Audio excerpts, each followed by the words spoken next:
তারাগঞ্জ থেকে খালি রিকশা নিয়ে চালক ঝন্টু আসছিলেন সৈয়দপুরের দিকে। কাছাকাছি আসার পর লাল রঙের একটি প্রাইভেট কার আচমকা রিকশাটির সামনে এসে দাঁড়ায়। গাড়ি থেকে দুজন নেমে বড় আকারের একটি সুটকেস রিকশায় তুলে দিয়ে রিকশাওয়ালাকে বলেন, এটা নিয়ে রেল স্টেশনে অপেক্ষা করো, আমরা আসছি। তারা রিকশাওয়ালার হাতে কিছু টাকাও গুঁজে দেন। এরপর মুখ উল্টো দিকে ঘুরিয়ে গাড়িটা হাইওয়ে ধরে চলে যায়। Premium commercial space is now for rent.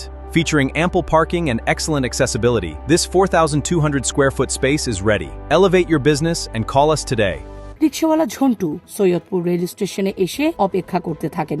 গাড়ি আর আসে না। দুপুর গড়িয়ে সন্ধ্যা নামে। ঝন্টু কিছুটা চিন্তিত হয়ে রিকশা সমিতির এক নেতার কাছে বিষয়টি জানান। তিনি বিপদের ভয় দেখিয়ে ঝন্টুকে পাঠিয়ে দেন আলমপুর ইউনিয়ন পরিষদের চেয়ারম্যানের কাছে। চেয়ারম্যান পদের বেশিরভাগ লোকই সাধারণত খুব বুদ্ধিমান হন। আলমপুর ইউপি চেয়ারম্যান সুটকেসটি দেখেই সন্দেহ করেন। তিনি লক্ষ্য করেন এই সুটকেসে বিমান বাংলাদেশ এয়ারলাইন্স ট্যাগ লাগানো আছে। তার মানে সুটকেসটি বিমানে করেই ঢাকা থেকে সৈয়দপুর এসেছে। এরপর তিনি আর কোনো ঝুঁকি না নিয়ে সোজা চলে যান তারাগঞ্জ থানায়। উপজেলা নির্বাহী কর্মকর্তার উপস্থিতিতে সুটকেস খোলা হয়। দেখা যায় ভেতরে কম উচ্চতার একজনের মৃতদেহ। পরদিন সব কাগজে সেই খবর ছাপা হয়। কয়েকটি কাগজে মৃতদেহের ছবিও ছাপা হয়। এটা ছিল 2001 সালের 9 আগস্ট।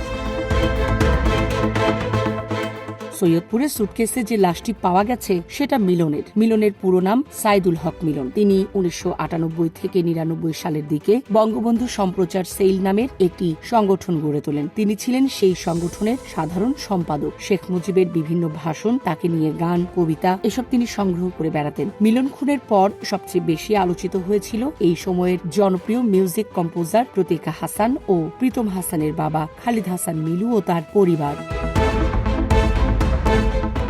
মিলুর জনপ্রিয়তা তখন তুঙ্গে। একের পর এক গান আসছে আর বাজার মা করছে। তরুণদের কাছে মিলু হার্ট থ্রোব। ছেলে প্রতীক, প্রীতম আর স্ত্রী ফাতেমা পারভিন পলাশকে নিয়ে মিলুর সুখের সংসার। একদিন সেই সংসারে ঝড়ের মতো ঢুকে পড়লেন এক বিমানবালা। অস্ট্রিয়া সফরের সময় ইসমাত আরা তারা নামের ওই বিমানবালার সঙ্গে মিলুর পরিচয় হয় উড়োজাহাজে। কিছুদিনের মধ্যে তিনি বিমানবালার প্রেমে পড়ে যান। এরপর যা হওয়ার তাই হয়। প্রথম স্ত্রী ও সন্তানদের ফেলে বিমানবালাকে বিয়ে করে সিদ্ধেশ্বরী হোপ টাওয়ারে ইসমাত আরা ফ্ল্যাটে ওঠেন মিলু। তার প্রথম স্ত্রী ফাতেমা পারভিন পলাশ এ নিয়ে টঙ্গী থানায় মামলা করেন। মিলু ও তার বিমানবালা স্ত্রীকে গ্রেফতার করে পুলিশ। পরে তারা জামিনে বেরিয়ে আসেন। দুই পরিবারের মধ্যে এ নিয়ে বিরোধ বাড়তে থাকে। মিলুর গানে ভাটা পড়ে। এই অবস্থায় এগিয়ে আসেন মিলন। তিনি দুই পক্ষের মধ্যে একটি সমঝোতা করার উদ্যোগ নেন। একটি বৈঠকে সমঝোতা হয় বটে, তবে বিমানবালার ভেতরে ক্ষোভ থেকে যায়।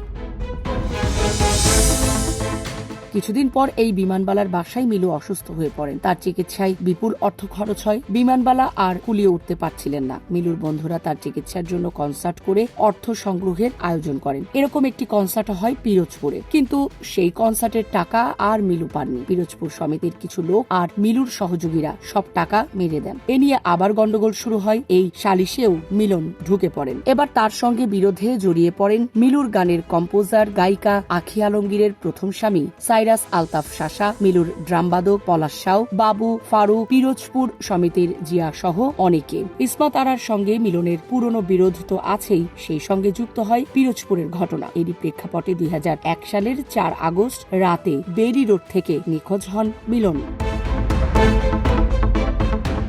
মিলনের স্ত্রী মুনিরা কয়েকজনের নাম দিয়ে রমনা থানায় অপহরণ ও হত্যা মামলা করেন। প্রাথমিক তদন্তের পর পুলিশ জানায় বিমানবালা ইসমাত আরার বাসাতেই মিলন খুন হন। লাশ উদ্ধারের সময় সুটকেসে বিমানের সিল থাকা একটি বালিশ ও ব্যাগ পাওয়া যায়। তাছাড়া লাশ উদ্ধারের পরপরই ওই বিমানবালা গা ঢাকা দেন। কমিশনারের কাছে দেওয়া ওসির সেই বক্তব্য পত্রিকায় ছাপাও হয়েছিল।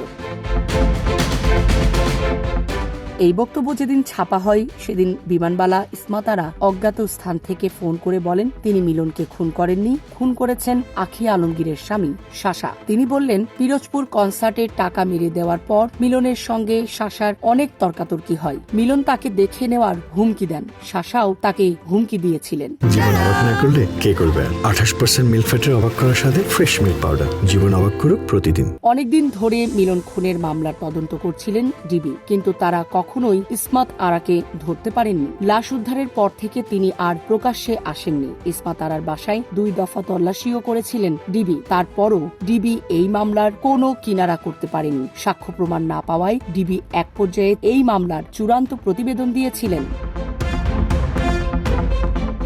সামরিনা প্রীতি, ঢাকা এক্সপ্রেস।